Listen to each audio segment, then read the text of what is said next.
Olá, sou Bruna Bedin, advogada e quero falar de direito de uma forma descomplicada.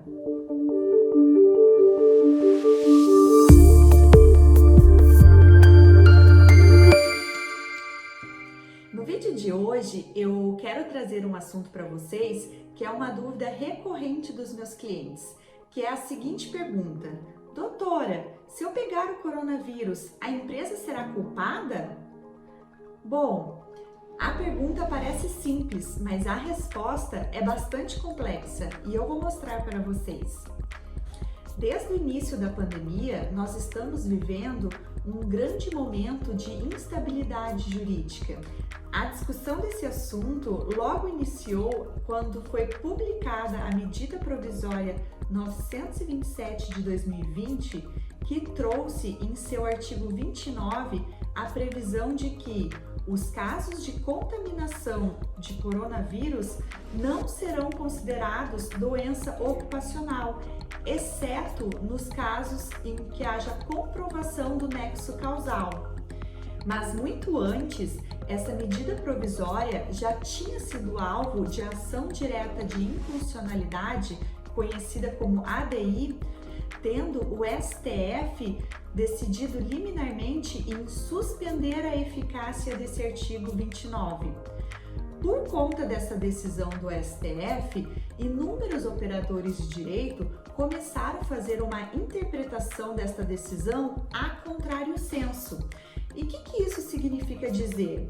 Bom, se o STF afastou o artigo 29, que não considerava os casos de contaminação por coronavírus como doença ocupacional, então, a contrário sensu, a partir de agora, os casos de contaminação por coronavírus deverão ser considerados como doença ocupacional. Após essa decisão do STF, os debates jurídicos se intensificaram, sendo que no dia 1º de setembro de 2020, o Ministério da Saúde publicou uma portaria incluindo a Covid-19 no rol de doenças ocupacionais. Então agora vocês devem estar pensando: nossa, o problema foi resolvido. Não, infelizmente não. E sabe por quê? No dia seguinte, ou seja, no dia 2 de setembro de 2020, o Ministério da Saúde revogou essa portaria.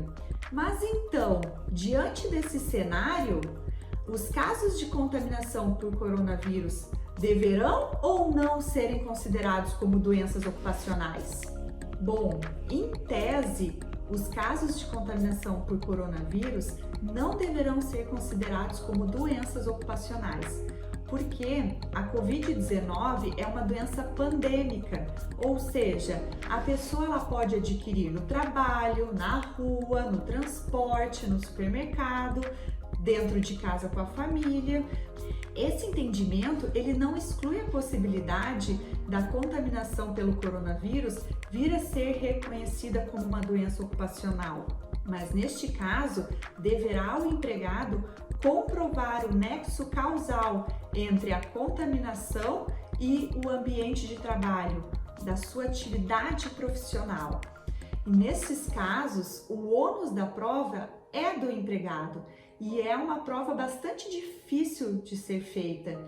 E justamente por isso que a revogação dessa portaria do Ministério da Saúde foi extremamente prejudicial ao empregado.